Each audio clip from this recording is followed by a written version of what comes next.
You're listening to Be Bold, Be Birmingham podcast.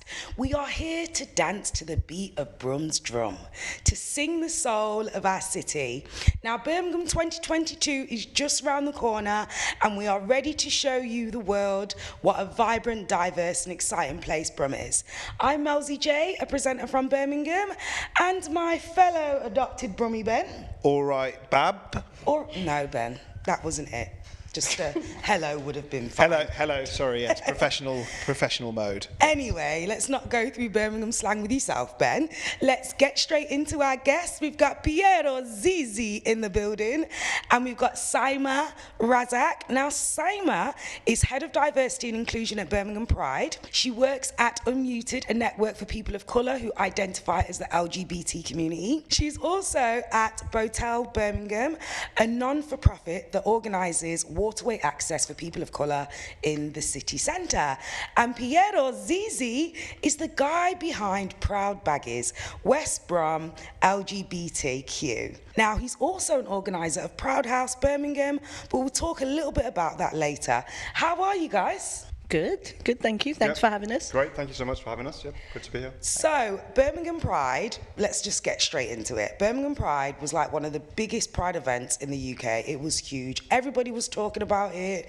It was all over social media. It was such a big thing for Birmingham. I think I looked at something today that it made like £1 million or something along those lines. Is this correct?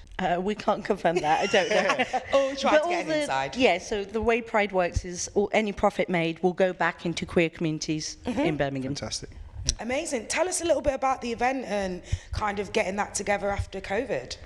So spectacular. The team did a fantastic job. It was probably the biggest Pride we've ever had in Birmingham. Also the most inclusive and diverse, from the lineup and from the people hosting. It was really fantastic. Just on my way here, I had some random guy stop me in the street and said, "Oh, I recognise you." And I just want to say that Pride was amazing. Yeah. And I think all of us are just in awe. And I think the word to use is profound.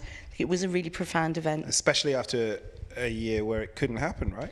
Yeah, a year and a half. 2019 was the last Pride we had. Wow, long time. I think this year's Pride, I think the team at Pride, Lawrence, David, Dan, Saima, Shah, Eva, all deserve the utmost respect and appreciation for what they managed to do, because against adversity this year, we had COVID restrictions, we had fuel shortages, we had lorry shortages with the floats, and then understandably so, the headline acts pulled out last minute, Cheryl Cole. So against all odds and against all that adversity, they managed to pull off the biggest celebration, the biggest protest that Birmingham has probably ever seen. Yeah. And I think they deserve so much respect for bringing the community together after so long apart. And I think it just meant so much more this year. I think being there, being surrounded by LGBTQ plus people, the community back together after so long apart, just meant so much more. So I think the team deserve the greatest respect for that. Yeah, I saw some of the performances from Miss Banks and Bree Runway. Big up Kaylee Golden. I know she was hosting a DJ. It just looked absolutely amazing. Like, how do you think it's changed for you then over the years? So I think for me as a person of colour, I think it's the representation on the stage as well. The lineup was very diverse this year. The people hosting the stages were very diverse. And we had families, we had a free community day on the Friday, and walking around I was seeing like lots of different diverse families coming and enjoying Pride with us. So Pride is for everyone, and I think this year, I think the key thing is that there was something for everyone. Yeah. I think that's the key thing. There was some fringe events that were going on just outside. That was great. Yeah, we had the first ever Sober Pride this year, and we were speaking about this earlier. I think sober spaces are so important when we think about queer safe spaces. We have a lot of trauma in our community. If you think about the fact that we live in a heteronormative society, we are constantly told we are invalid, hate crimes are going up. So it's really important that we have sober spaces, because a lot of people will turn to substance abuse or alcohol abuse, and sometimes, in severe cases that will lead down to suicide. Yeah. So I think it's really important to have those events. So we had a sober brunch as well on the Sunday. Yeah. We had so much going on. I wouldn't be able to do it justice in 30 seconds. Yeah. Amazing. What do you find is the spirit of Pride? How would you describe the spirit of Birmingham Pride? I think Pride for me is so much about community. It's about belonging. It's about unity. We mustn't forget that Pride still is a protest because, you know, we have these freedoms here in the UK, and there still is a rise in hate crime and homophobia, transphobia, biphobia in the UK. But we have these freedoms here, but that's not the case across the world. There are many countries where it's still punishable by death. It's still, you know, a criminal activity to be homosexual. So I think for me, it's all about unity. It's all about community and that sense of belonging. I think it's really important in our community. How many years has Pride been happening in Birmingham? And presumably it's just grown and grown and grown. So this would have been the 24th year. Oh, Right. wow. Yeah, next year's going to be big, 25 years. Yeah. Amazing. Wow, that's Amazing. 24 years, that's a long time, really. Yeah, isn't it? yeah. So it must have developed over that time then. What do you think's the biggest change, would you say? Well, I think this year was the biggest change, the fact that we have created a standalone festival. Okay. And probably one of the biggest festivals to ever take place in Birmingham on an independent site. So I think that is just something to be praised for. You know, I only joined in July. The team have been working for 2 years on this event. So I think that was fantastic. And we were talking earlier, you know, about what does Pride mean? Well, to me, Pride means community, but it ultimately is a protest. You know, we've got the Commonwealth Games coming here next year, and if you think of some of the countries that belong to the Commonwealth, my family's home country, you know, it's illegal to be a queer person in these countries. And that's something that we actually, you know, that's why we need prides, where we can celebrate and where we can protest. We need to protest because we're in privileged positions where it's not illegal for us to be queer in the country we were born in. Just imagine that. Yeah. Wow. I know. Yeah. And we'll touch on that in terms of Pride House and Commonwealth in a bit. The other thing that I'm interested in, because I've been to Birmingham Pride a few times, and I've had a great time. I'm interested in different prides in different cities, in different countries, and what makes Birmingham Pride sort of Birmingham, apart from it being in Birmingham, obviously. I think for me this year really summed up Birmingham Pride, the fact that it was the most diverse, inclusive Pride we've ever had in Birmingham and in the city. I think bringing in Saima as head of inclusion and diversity, bringing in Shah Bailey, bringing in Eva. I think, you know, we're really understanding, you know, what the community wants, what the community needs, and, you know, the intersectionality of it, and just, you know, bringing all different people together from all different walks of life. Yeah. And Birmingham just embodies that. Birmingham is the most diversity. You know, there's so many different cultures, nationalities, sexualities, genders across the city, and, you know, for us to be able to get together and celebrate that just really embodied for me what Birmingham is all about, and the inclusivity and the diversity of it this year just completely took on a new level. Yeah, I think Birmingham Pride represents change and modern Britain.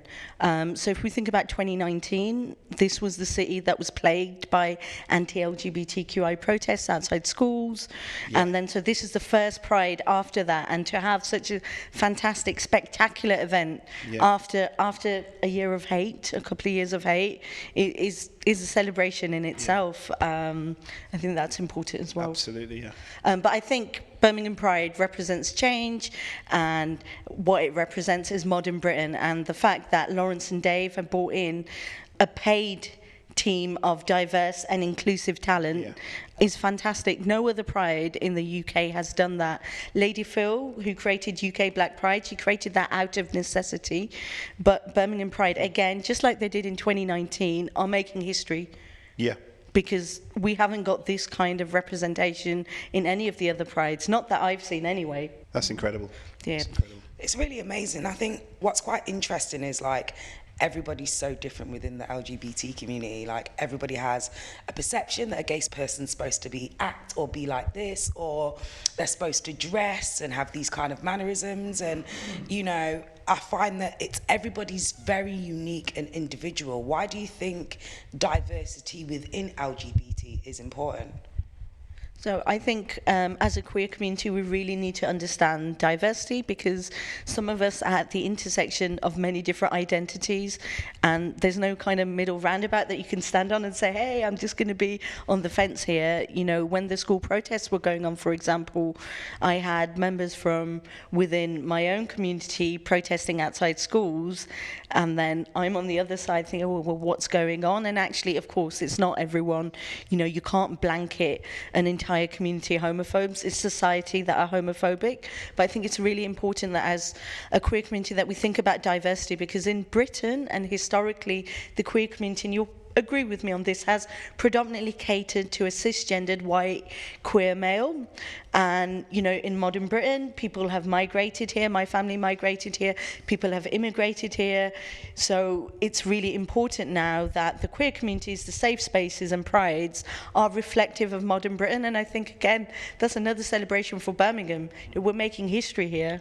Yeah, I think for me personally, you know, I'm gay, I'm a gay man. I always check my privileges, you know, the fact that, you know, I am gay, but I'm also a man and I'm white, I'm cisgender. So I think it's really important that, you know, that you recognise your privileges, because I know that, you know, my story and my coming out and, you know, the way that I'm treated as a gay man, it, you know, isn't ideal, isn't great, but I know that there are people that are, you know, far worse off and have had far more adversity coming through and growing older and kind of coming out and having, you know, finding their community and finding their spaces. So yeah, I think for me, I always check my privileges. I think it's really important to do so, and always, just so I make a point of listening to people's lived experiences, whether that's a person of colour, whether that's a trans person, because I want to be the best ally I can to these people and to other parts of the queer and LGBTQ+ community. I think the key thing is, right, that we're all different. And we have to all understand that everyone's different, and as a community we have to come together and put our differences aside. I'm very privileged to be here having this conversation with you, to be living my best life, but it's how we use our privileges, you know, and how we use our privileges to make the world a better place. And that's the key thing. Yeah, I think for me as well, coming from a sports and football background, I always, you know, a lot of the work I do is banishing stereotypes, and you know, as a gay man in sport and in football, there's not many of us. So I think, you know, being that representation that I probably needed growing up, and having that visibility and spreading awareness that, you know, there are queer people in sports and in football. So kind of breaking down those barriers and banishing those stereotypes is, you know, kind of a real big part of the work, and what inspires me to continue doing the work I do. I've got a question for you there, Pierro. I would describe you as a spokesperson for the LGBTQ+ community in the sports world, specifically football. Is that something you decided to do actively, or is that something that just kind of happened because of who you are and a direction that you kind of were walking in anyway? Yeah, really good question. I think no is the honest answer. If you asked me 5 years ago if I'd be sat here talking about being an open, you know, gay man, I wouldn't believe you. I spent 6 years in the closet in the sports industry because it's a very macho, heteronormative kind of environment to be around. There was homophobic jokes, sexist jokes, racist jokes in the office. I probably went along with a lot of the homophobic jokes in the office just to fit in. So I had 6 years where I really struggled with my sexuality and kind of really struggled, you know, accepting myself and who I was, because there wasn't that, you know, that role model or representation within the sports industry or within football.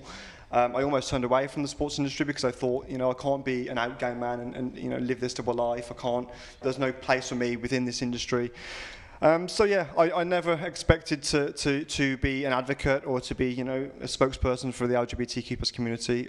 It came about after I came out in the sports industry, and the reception was actually really positive and really supportive. And then I kind of... Did you expect it to be positive? No, not at all. So I think it took 6 years because I was living in fear of the fact I'd lose respect and authority. I'd lose that kind of, you know, people probably think, you know, what does this gay man know about football? What does he know about sports? And I thought I'd lose all that. And I think, you know, the career that I'd worked so hard for, I would lose it all in a flash just because of who I am and, you know, wanting to live my authentic self. Yeah. So yeah, I think I never expected to be a spokesperson. It's just kind of, you know, since coming out, it's just kind of been, you know, it feels like now it's my duty to be that representation that I needed growing up. So, you know, if somebody does not understand gay people, they can't get their head around it because they might have been brought up in a specific background where they've had a mother and a father, they've not really experienced having gay friends or seen it on TV, kind of like what advice would you give them to maybe have a little bit more level of understanding of the LGBT community? Yeah, I think for me, coming back onto the point of, listening to people's lived experiences, check your privileges, listen to people, everyone has their own struggles, everyone has their own story, and just listen to people that they've lived through this, and they've had you might think why do you need LGBTQ plus support groups, why do you need Pride, but it's a reality. We do need it because there's still homophobia, there's still biphobia, transphobia. And in wider society, there's still racism, there's still sexism, misogynism. So, we do need these support networks, we do need these protests, we do need these activists, because it's still prevalent in today's society. So I think myself, I come from a Roman Catholic background. My grandparents were Italian. So I think that side of the family I was always a bit more worried about coming out, because Italy is known for large pockets of Italian society being fascist and kind of being a bit behind the UK. So for me, I was really worried about coming out to that side of my family. And luckily, apart from the battle axe of the family, my nonna, everyone else has been really supportive, and she's okay now. But I think initially it took her a bit of time to kind of Classic process Italian, it. matriarchal. Yeah, it was. It was a difficult one, but I think I think listening to people's lived experiences and just kind of surrounding yourself with diverse people that don't look like you, don't sound like you, don't have the same lived experiences as you is vital. Yeah, I think when people are perhaps alienated by the LGBTQI community or think that they're a little bit different to them or they're abnormal, I think what people need to understand is we're all different, and LGBTQI people will have always existed within their circles and families. It's just that they've had to hide it. And I think the one thing I always have to tell somebody who might be homophobic or transphobic is that if I could choose to be straight, I would do that. I would always choose to be straight. Life would be so much easier. We live in a heteronormative society. I didn't wish to be gay. I'm sure you didn't wish to be gay either, but we are, and actually that's okay. So I think the key thing is to understand that we don't have any choice when it comes to our sexuality. That's the key thing. But we have a choice as a society to change the way that is. Absolutely. Yeah. Absolutely. Definitely. So tell me a little bit about Pride House. What is it about? Yeah, so Pride Houses have existed since 2010, since the Vancouver Winter Olympics. So they've existed for the last 11, 12 years at large sporting events. So a Pride House is an LGBTIQ plus safe space for athletes, spectators, staff, volunteers at large sporting events. And obviously next year with the Commonwealth Games coming here to Birmingham, we're going to have a venue which is at the Loft and Winter House in Birmingham, which will open from the 22nd of July to the 8th of August.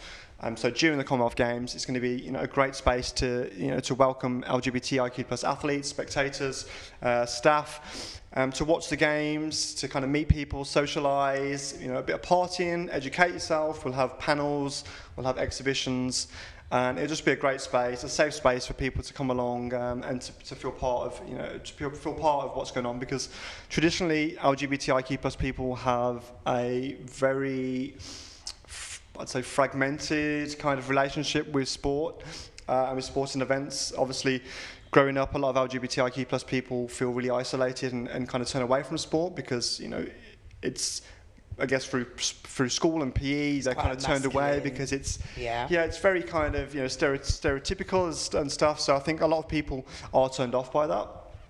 So I think bringing the community together through the power of sport, using the power of sport and using such a the second largest sporting event in the world, using that and the power of that to bring the LGBTIQ plus community together and allies together is vitally important, and that's what Pride House Birmingham is all about. I think it's really important as well because it's the Commonwealth Games, knowing that 35 of the 54 sovereign states of the Commonwealth, it's illegal or punishable by death to be homosexual. So I think it's really important that, and obviously that is because of colonialism. So I think it's really important that we drive that message through and that these athletes, these spectators coming from these countries when they're here, they can be their authentic selves, they can be surrounded by fellow LGBTIQ+ people and allies, and can just be themselves and just embrace that and just feel comfortable and just be here to, whether they're partaking in the Commonwealth Games or whether they're here to spectate. I think it's really important that they have that safe space and they have the community around them. It's incredible, Pierro. It's amazing. It's really good. So if I was a young person that wanted to get involved in Pride House, what do I do? How do I get involved? So there's so many ways to get involved. So we're kind of rolling out programming now. Obviously, it's we waited for the Olympics and the Paralympics to be over, because now all eyes are on Birmingham next July. So we'll have events leading up to it. We'll have lots of programming. We'll have lots of ways for people to get involved. And a lot of the messaging around Pride House is, well, our 3 pillars are celebrate, educate, participate. So we want to get people, LGBTIQ+ people, participating in sport, feeling part of sport. We want to educate people, so we'll have, we'll have panels, we'll have webinars, we'll have all sorts of going on around the Commonwealth and discussing being LGBTIQ+ in the Commonwealth and being LGBTIQ+ in sport. And so leading up to the games, there's going to be so many ways for you to kind of get involved, and we have social media to follow up for our updates.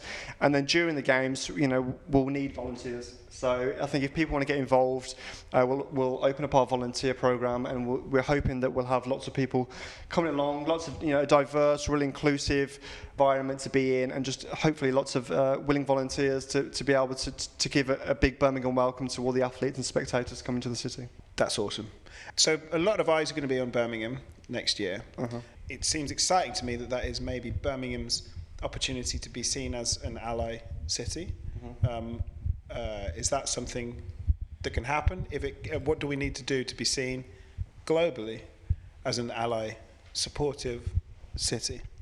Yeah, I think there's lots of aspects to it. I think for me, I think we're going to promote Birmingham as the LGBTIQ+ inclusive city that it is. Brilliant. And celebrating, I think Birmingham is such a diverse and vibrant city. We really want to celebrate that, so we're going to use the community we already have here in Birmingham, and obviously Pride. You've got LGBTIQ+ organisations, and just the community to really show that we're such a welcome and inclusive environment. Yeah. We're such a welcome and inclusive city. So hopefully all the work we're doing is going to help to promote that, and with the buzz around the city and the buzz around Pride House, which is going to come, I think we'll see a lot of organisations, a lot of people in the community, a lot of allies kind of standing up and saying, this is a great thing for the city, because something to be proud of. Yeah. Commonwealth Games don't come around very often, and for Birmingham to host, this is the largest sporting event to ever take place in the West Midlands. So I think for us to be flying the flag with pride for the LGBTIQ+ community who really need it, and I think it's really important that we do that, and I think allies are vital in the work that we do. Yeah. What will kind of the games mean to the LGBT community? Like the Commonwealth Games, what would that mean to the community? Yeah, so as I said, I think the fact that it's the Commonwealth Games throws up a lot of discussion and a lot of really important points for us to discuss. Obviously, with homosexual activity, criminal and punishable by death in so many of these countries, I think it's vitally important that we work together with organisations like Kaleidoscope Trust, with Commonwealth Equality, to really advance human rights within these countries. I know Tom Daley spoke recently at the Attitude Awards about really wanting to be to do that himself and kind of be a spokesperson and help to advance the rights in these countries where with LGBTIQ+ rights are so far behind. But it's really important that the anti-LGBTIQ+ legislation in these countries it's absolutely a result of colonialism and imperialism. So British colonies, it's the reason that these anti-LGBTIQ+ laws are in place. We have a duty to unpick those laws and to do whatever we can across the Commonwealth and across the world to break down these barriers. And it will take time, but I think the visibility and the representation that we have right now, we're making strides. There's still a long way to go. There's still a long way to go in this country, let alone across the Commonwealth. So I think it's really important that the messaging's there, and that as Tom Daley said, it's not just words. We need action, and we need action now. Yeah, I think the thought of somebody experiencing any level of abuse for being who they are is just horrendous. Yeah, and I think it is important that we do focus on colonialism as well, because if we're going to educate the people from the Commonwealth who are British living in Britain, they need to understand that how the anti-LGBTQI hate came into our home countries. So my family migrated here from the subcontinent of India, and if it wasn't for colonialism, we'd all still be Indian. But we now have India, then we had one civil war, and Pakistan was created, then we had another civil war where Bangladesh was created, and that subcontinent itself is still suffering, and we've got decades and decades of generational trauma that has to be worked out. It has to be worked on. But as queer people, it's really difficult sometimes, because obviously I'm born in Britain, I'm British, but my family were from Pakistan, and I am proud to be born in Britain, because as a queer person, I would not be living my best life. I would not be as visible as I am. Who knows what I'd be doing in Pakistan. But I think it's really important that when we talk about queer people in sports within the Commonwealth Games, that we understand the nuances that involves as well, and how the anti-LGBTQI laws were instilled, as a legacy of colonialism. I think coming back to the point about being LGBTIQ+ in the Commonwealth Games, I think we're kind of, in terms of LGBTIQ+ inclusion and representation in sport, we're kind of riding the crest of a wave at the moment. The Olympics has just happened, the Paralympics has just happened, and we had a record number of out LGBTIQ+ athletes, which is amazing, and we need to continue that. That representation is so important. To see someone that looks like you, that is like you, is, it just can't be. It's just vitally important. So I think if we can continue that, and we can continue to celebrate queer people and LGBTIQ+ people in sport, there are LGBTIQ+ people in sport, and and at the moment they're thriving. And obviously we still have more that that would like to come out, and we still have those barriers and those stigmas to break down. But I think at the moment it's a real hot topic, and it's something that we're looking to promote and celebrate as much as we can. Birmingham's motto is forward, so Absolutely, yeah. How are we forward thinking in terms of diversity and the LGBT community, would you say? How can we do that moving forward? So I think Pride are leading by example, by bringing in a paid, diverse team. And the key thing now is that we start working with all the community groups. We have a wealth of diverse LGBTQI community groups that tirelessly serve our communities, because nobody else will. So now the key thing is expanding the Pride arms, and working with all of the community, and making sure that we nurture all of the LGBTIQI communities in Birmingham as one, because we can only rise together. Carrying on that legacy. Yeah, absolutely. Yeah, I completely agree with what Saima said, and I think Saima's living proof of how forward-thinking this city is, and how forward-thinking Birmingham is, and Birmingham Pride is. And I think that unity is really important. Having that visibility, having that representation, seeing people that look like you, that are outspoken and just living their true, authentic queer selves is so important. So I think I think Birmingham is a really diverse, inclusive city, and it's time for us to shout about that, I think. Awesome. Let's talk about Gay Village. OMG, party central, vibes for days. You can just walk around the corner and it's just like, oh, what's going on here? There's a party here. Why are you super proud of our Gay Village? So I think I'm really proud, for one, because of the diversity within the programming. You just have to look at Nightingales. Every other night there's something for someone. It's fantastic. But the reason I'm proud, or maybe not so, it's a necessity. We need those safe spaces. If we don't have the bars and the clubs on Her Street, where else have we got to go? And this is not just about nightlife. A lot of these places are open in the day. You can pop in for a coffee, you can go in and have lunch. This is our safe space where we can authentically be ourselves. Unfortunately, we do have a rise in hate crime, and that is probably the most concerning thing, that even within our safe spaces or the surrounding areas, we're still not safe. And that's deeply concerning. But I think Birmingham has a fantastic queer nightlife, but it's not just a nightlife. These places are open in the day as well. Yeah, I think when you talk about nightlife and LGBTIQ+ nightlife in the UK, you've got London, you've got Manchester, you've got Brighton, but I think Birmingham doesn't quite get the credit it deserves. I think it's the community is fantastic, and I think the venues are great. And the very reason we chose the Gay Village and Southside District for our for Pride House was because of the location of it. It's right next to where the Commonwealth Games are going to be taking place, and the fact that it is a safe space for LGBTIQ+ people, and people will feel welcome and included. As Saima said, though, there is a rise in hate crime, and we have a lot of work to do. There is, we need to make sure that our streets are safer and they are as welcoming and as inclusive as they can be, and make sure that people, when they're coming to the Gay Village, they feel safe. They can walk hand in hand with a person of the same sex, and that they can just be themselves and just embrace it. And I think for me, the Gay Village holds a real special place in my heart because it's where I first felt I could be myself.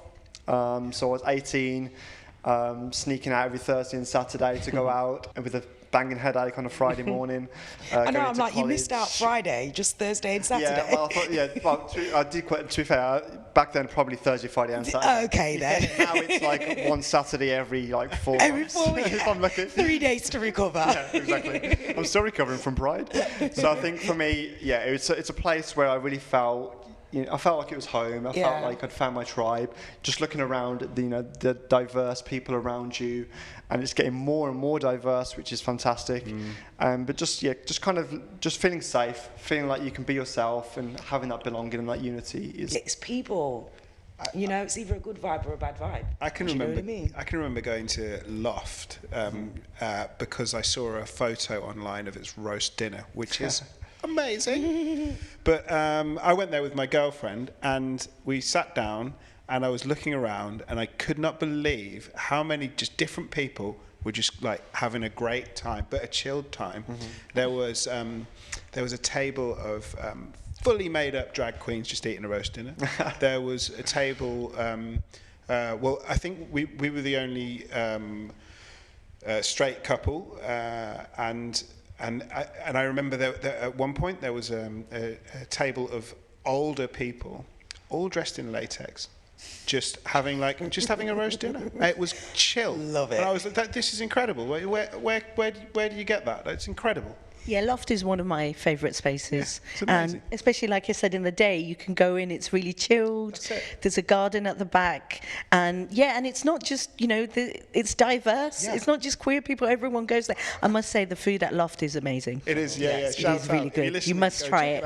I think for me, it's like the makeup, it's the costumes. Like, I recently watched Pose on Netflix, and I thought I understood the LGBT community, but I didn't until I watched that. It gave me a whole new perspective of what gay people go through. Do you know what I mean? And it really, really opened up my eyes. But the dancing, the heels, the Vogue, the creativity, it's the creativity for me. I think the media recently, with It's a Scene and Pose, I think bringing that to mainstream TV, mainstream streaming platforms, RuPaul's Drag Race, things like that are so popular. Yeah. And bringing those to mainstream channels and mainstream spaces is so important, because people get to see that, and they get to see the representation, they get to see and hear these people's lived experiences. And I think It's a Sin really hit a lot of people. I think even as a gay man, I probably didn't know as much about the AIDS epidemic as I probably should have. But that just was such an education for me. And it was, as much as it was so emotional and so harrowing, it was just so powerful. And I think it kind of lit a bit of a fire inside me as well, and kind of, the activism and the campaigning that I do, it just kind of, this community has come a long way, and it's had a lot of setbacks, and it's had a lot of animosity and harassment and shame and trauma. And I think it's really important when we can celebrate that we do it, and I think it's really important that we kind of uplift the community and all parts of the community. Yeah, and I think when we think about queerness in Britain, it's really important that we look at history and what the AIDS epidemic did to our community, you know, created a big hole. I talk about, you know, the gay community catering to a white, cisgendered, queer male, but at the end of the day, we have to remember our elders that have passed and that have been fighting for our rights way before we were born. So I think it's really important, and it's really It's eye-opening. it's eye-opening, but it's warming to see this on primetime TV. Because it's everyone's problem. It's not just our problem, it's everyone's problem. And these problems haven't gone away either, have they? No, they haven't. Now, Saima, we're going to go Gay Village one day, okay? So where are you going to take me? Where are we going to eat? Where are we going to party? Where are we going to have 2-for-1 shots? So take me on a tour, like. I'll buy you your shots. We'll start at Loft, have a really nice meal in the Loft. Nothing too heavy, because we can go on a crazy night. And I'd take you to a Desi night, so one of the South Asian nights. There's a new one on a Friday. Oh, amazing. So we can Desi Aura, it's called. Nightingale? Yeah, at Nightingale on a Friday. So we'll start at Loft and then go to Nightingale's. You can have some really nice cocktails at Loft. Okay, Go and dance at Nightingale's, and then if you've still got energy in you in the early hours, we'll go to the Village Inn. There's always something going on at the Village Inn. Okay. If you're an early So owl. I'm going to need like 24 hours then, basically, and a lot of Red Bull. Yeah. There's always somewhere to go. Yeah. So amazing. I absolutely love that. What will the Commonwealth Games mean to Birmingham in 2022? So I think the Games are huge for the city. As I said, it's the largest sporting event that's ever taken place in the West Midlands. If you look back at the impact that London 2012 had on the country as a whole, it got so many more people interested in sport, so many more people participating in sport. So I think for Birmingham, it's our time, and it's our time to shout about the city and celebrate the city, and to show how diverse and inclusive we are. So I think the Games is huge. I think just coming off the back of the Olympics, so many people were watching sports they never expected to be watching. They'd be up early in the morning, because obviously it was in Japan, up early in the morning watching sports they'd never heard of or they'd never watched before. So I think having that in our city and having it so accessible and being around the buzz of it is going to be huge for lots of people. And I think for us at Pride House, it's going to be, it's massive, because it's bringing people together through the power of sport, but then also the legacy that goes from that. So we don't just want to be here for a year into the Games. We want to continue our messaging. We want to continue the Pride House legacy for years to come. So a large part of the legacy for Pride House is going to be increasing LGBTIQ plus participation in sport. We've just been announced that we're bidding alongside Pride Sports for Eurogames to be here in Birmingham in 2024. Oh, wow. That's huge, that is. I saw that the other day. It's Vienna versus Birmingham, right? It is. We can take Vienna on. Well, We can do it. we'll see. I think we're really proud and confident of the bid that we've put together. We've got a great team behind us, and we've put together a really strong bid. And I think, living on from the legacy of the Commonwealth Games and from Pride House, it's really important for us to be able to continue that for years to come, and for queer people and LGBTIQ plus people to participate. And what better way than to hold the biggest LGBTIQ plus sporting event in the city? Yeah, of course. We've got 24 sports lined up. And so we'll find out at the end of the year if we're successful. We're up against Vienna, and then 2025, Vienna have a bid again. So it's Vienna, London, and Lyon for 2025. So it would be great. Eurogames has never been in the UK before. It's predominantly been in the north of Europe. So to bring the Eurogames to Birmingham is a big ambition of ours, and we're so excited by the bid. That's great. So, Pierro, if you could do any sport in the Commonwealth Games, what would it be, and what would you wear? Wow.